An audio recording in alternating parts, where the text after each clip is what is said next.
அண்மை செய்தி. முன்னாள் அமைச்சர் எம்.ஆர். விஜயபாஸ்கர் மீதான சொத்து குவிப்பு வழக்கை விசாரிக்க ஆளுநர் ஒப்புதல் தரவில்லை என்ற தகவல் வெளியாகியிருக்கிறது. அண்மை செய்தியாக நாம் பார்த்துக் கொண்டிருக்கிறோம். முன்னாள் அமைச்சர் எம்.ஆர். விஜயபாஸ்கர் மீதான சொத்து குவிப்பு வழக்கில் விசாரிக்க ஆளுநர் அனுமதி தரவில்லை என்று சென்னை உயர்நீதிமன்றத்தில் தமிழ்நாடு அரசு தகவல் தெரிவித்திருக்கிறது. அது தொடர்பான அண்மை செய்தியை பார்த்துக் கொண்டிருக்கிறோம்.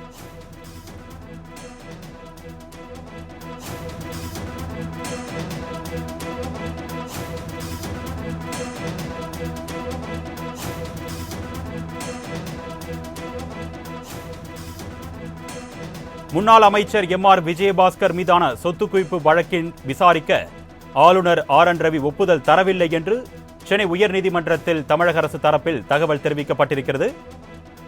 அண்மை செய்தியாக பார்த்துக் கொண்டிருக்கிறோம். இது குறித்த கூடுதல் விவரங்களை செய்தியாளர் கிருஷ்ணமூர்த்தி வழங்க நாம் கேட்கலாம்.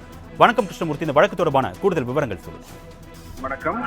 முன்னாள் அமைச்சர் எம்.ஆர். விஜயபாஸ்கர் மீதான சொத்து குவிப்பு வழக்கில் விசாரணை துவங்க ஆளுநர் இதுவரை அனுமதி அளிக்கவில்லை என்று தமிழக அரசு தரப்பில் சென்னை உயர்நீதிமன்றத்தில் தற்போது தெரிவிக்கப்பட்டுள்ளது.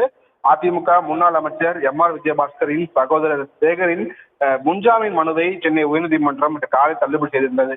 அப்போது நீதிபதி ஜெயச்சந்திரன் எம்.ஆர். விஜயபாஸ்கர் மீதான வருமானத்திற்கு அதிகமாக சொத்து குவித்ததாக புகார் உள்ளதே, அதன் தற்போதைய நிலை என்ன என தமிழக அரசு தரப்பிடம் கேள்வி எழுப்பியிருந்தார். இது தொடர்பாக அரசு குற்றவியல் வழக்கறிஞர் முகிலன் ஆஜராகி முன்னாள் அமைச்சர் எம்.ஆர். விஜயபாஸ்கர் மீதான சொத்து குவிப்பு வழக்கை விசாரிக்க ஆளுநரின் ஒப்புதல் பெற தமிழக அரசு தரப்பில் கடந்த 2023ஆம் ஆண்டு அனுமதி கோரப்பட்டதாக தெரிவித்தார். ஆனால் தமிழக ஆளுநர் இதுவரை அந்த மனு தொடர்பாக எந்த ஒரு ஒப்புதலும் அளிக்கவில்லை என்றும் அவர் தரப்பில் தெரிவிக்கப்பட்டது. ஆளுநர் ஒப்புதல் அளித்தவுடன் லஞ்ச ஒழிப்புத்துறை எம்.ஆர். விஜயபாஸ்கர் மீதான சொத்து குவிப்பு தொடர்பான விசாரணையை துவங்கும் என்றும் அவர் தரப்பில் நீதிபதியிடம் தெரிவிக்கப்பட்டது. அருணேஷ், விவரங்களுக்கு நன்றி கிருஷ்ணமூர்த்தி.